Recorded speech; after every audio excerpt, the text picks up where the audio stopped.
Pictures like these trigger anxiety when it comes to hurricanes in our area. As we go through all of this, remember Saturday marks 2 years since Hurricane Ian brought fierce winds and storm surge to southwest Florida.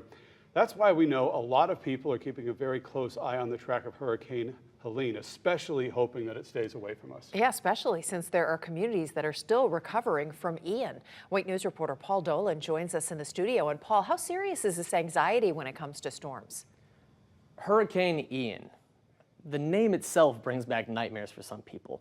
And if you're suffering from hurricane-related post-traumatic stress disorder, images like this can be haunting. Add Hurricane Helene into the mix, and it can create real anxiety for some people that's absolutely dreadful. On edge all the time. Feels like something bad's going to happen, and it's all the time you feel that way. After surviving Hurricane Ian, many won't test their luck with hurricanes again.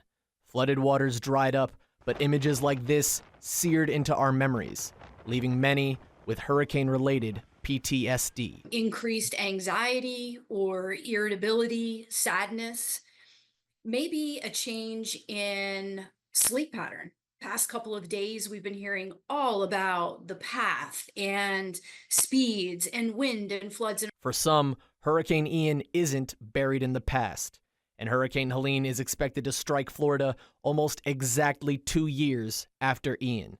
So, if you suffer from hurricane-related PTSD, these dark clouds can become a trigger, another hurricane can become a trigger, roaring winds can become a trigger. Emotions snatched suddenly from a memory they can't forget. During times like this, like disasters, inclement weather, so we do a lot of anticipating the future and trying to predict what might happen. And typically, those thoughts aren't always positive. Stacy Cook, the CEO of Salus Care, says during these times, it's important to face these challenges in a healthy way, and the dangers of using alcohol or other substances to cover up our emotions. Absolutely encourage folks to not lean on alcohol or other substances, because at times like these, it is a very counterproductive effect or worsening of what you're already feeling.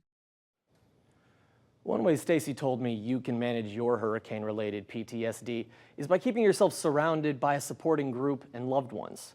She also talked about methods that she called grounding. You can also do breathing exercises. You can find more ways to manage your hurricane-related PTSD by going to wakenews.com.